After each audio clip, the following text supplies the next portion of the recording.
Hi YouTube cousins, welcome back to my channel. In today's video, I'll be sharing how I prepared for my pre-council exams and passed successfully. Preparing for this exam can be really stressful, like literally everything in nursing school can be stressful. But because I've gone through this before, I'll be sharing my top tips and tricks to help you ace yours too. If you're new here, I'm Ebubechi, a newly registered nurse, and on this channel I share tips for student nurses and make vlogs on what my life as a newly registered nurse looks like. So if that's something you relate to, do hit the subscribe button to join the family and the post notification bell to get notified first time whenever I post a new video. Now let's get right into this.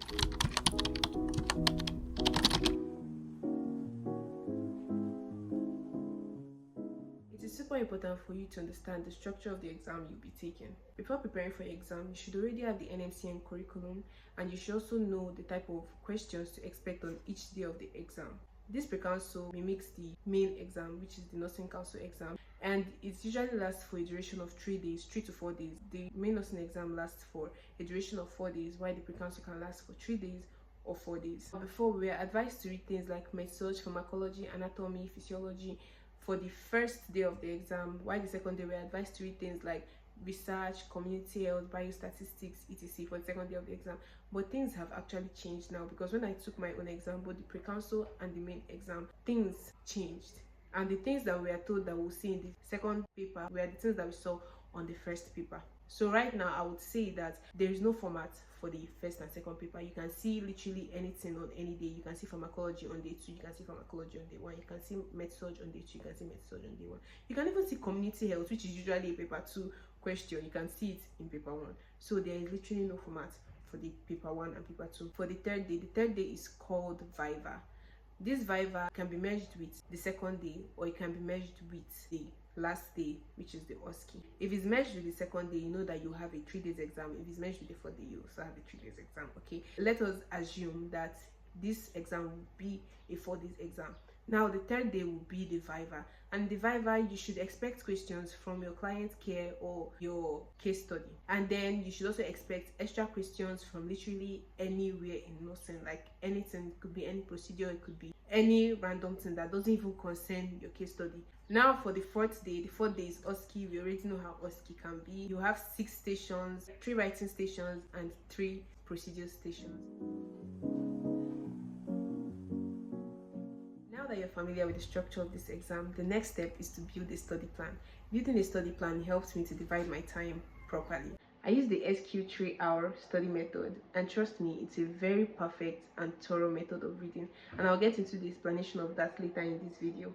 But before we get there, you can quickly check out the video I made last week where I gave tips on how to study effectively as a student nurse. I'll link it up here.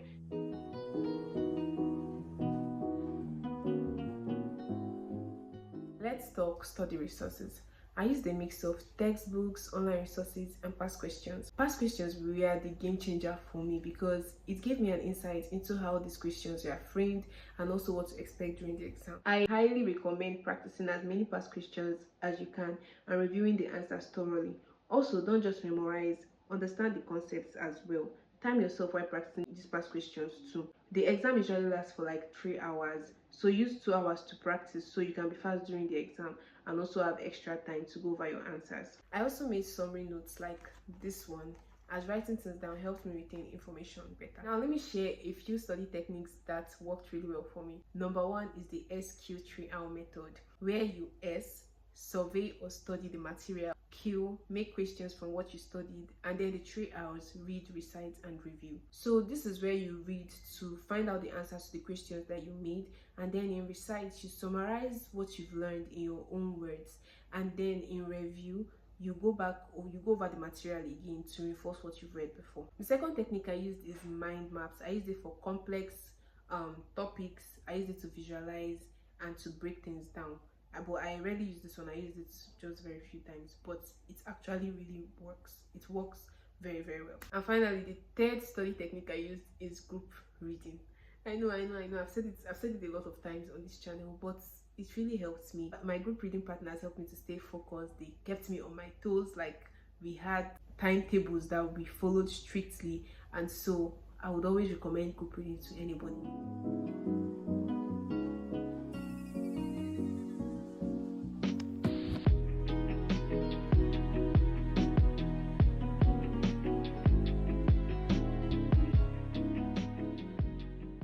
before exams can be overwhelming, but it's also important to remember to take care of yourself. During my pre-council exams, I managed stress by listening to gospel music because it gave me this peace that I can't even explain. I also prayed daily and joined prayer platforms like the Hallelujah Challenge, NSPPD. I even did some fasting, did my daily Divine Mercy prayers, plus Divine Mercy Novena mixed with prayers of intercession to Saint Rita of Impossible Cases because I'm Catholic. Aside prayers and gospel music, I spoke with my family a lot at that time too, because they're like my personal therapy. They motivated me to stay positive, and staying positive really helped me to stay focused and calm during the preparation period. You don't have to do all the plenty things I did. I'll just advise you to sleep well, eat well, and put God at the center of all you do. You should also pray before you start reading, after reading, and when you don't understand the concepts. God always listens and He always wants to help you. So the week before exam, I focused solely on revisions. I went through those summarized notes I made earlier, and I also went back to the past questions that I did before, and I went through them again. Another thing I did this period was to practice gratitude very well. I did it to avoid anxiety, and trust me, it worked perfectly. Anxiety aside, ndị Igbo si ekele onye akide ọgbọtọ ọzọ. So why won't I practice gratitude? If you know, you know. On the night before the exam, I made sure I had my bag packed, my uniform ironed, and everything I needed for the next day prepared to avoid being scattered on the first day of the exam. And you should try that too. Now, here are 3 quick tips for the exam. Number 1 is to arrive early. Number 2 is to read your questions calmly and carefully to avoid mistakes. And number 3, don't spend too much time on the questions. Chop, 3 hours waits for nobody. And that's how I prepared for my pre-council exams and passed. Remember, preparation is vital, but so is putting God at the center and letting grace speak for you. Don't be afraid. You've got this. Fight. Let me know in the comments if you found these tips helpful or if you have any other questions. Don't forget to like this video, subscribe for more tips and inspiration, and share this video to someone preparing for their exam. Thank you for watching, and see you in my next video.